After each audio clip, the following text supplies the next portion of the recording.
Alleged gang boss Daniel Kinahan is, as we speak, being extradited from Dubai to Dublin aboard an Irish government jet, having been handed over by UAE authorities earlier. The plane is expected to touch down back in Ireland this evening. In a joint statement, the UAE and Irish justice ministers said the Irish national is regarded as one of the most high-profile individuals sought for prosecution in connection with transnational organised crime and is accused of directing an organised crime organisation. They went on to say this decision sends a clear message that suspected perpetrators of serious and organised crime will find no safe haven from justice, reaffirming the shared determination of both countries to ensure that such individuals are brought before the courts. Well, our Ireland correspondent Stephen Murphy has the latest from Dublin.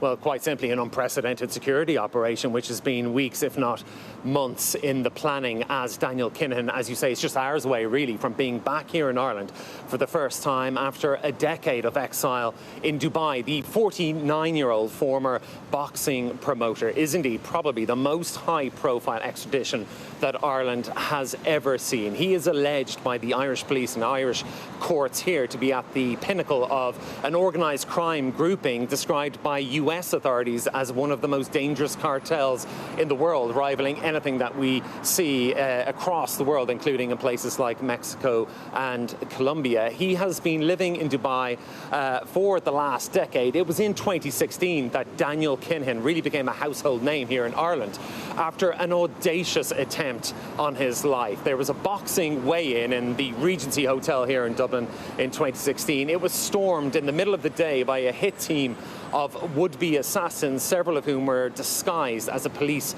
SWAT outfit. They were carrying AK-47 rifles. Daniel Kinahan escaped that bid on his life, although one of his associates, David Byrne, was shot dead. He left the country soon after and has ended up in Dubai, where he has since been fighting an extradition battle against the Irish authorities, which he has now obviously lost. He is on his way back. Earlier, we spoke to the Taoiseach, the Irish Prime Minister, Micheál Martin, and he gave us his view without specifically mentioning Daniel Kinahan. I want to pay very strong tribute to Garda Síochána, to the Garda Commissioner and the Minister for Justice, successive Minister of Justice, in terms of the Garda's success in tackling organised crime in a very effective way. And that is evidenced over the last number of years in terms of a number of convictions that is secured in the general gangland crime area. And also I pay tribute to the authorities in the United Arab Emirates for the strong cooperation with Ireland over recent years in this field more generally.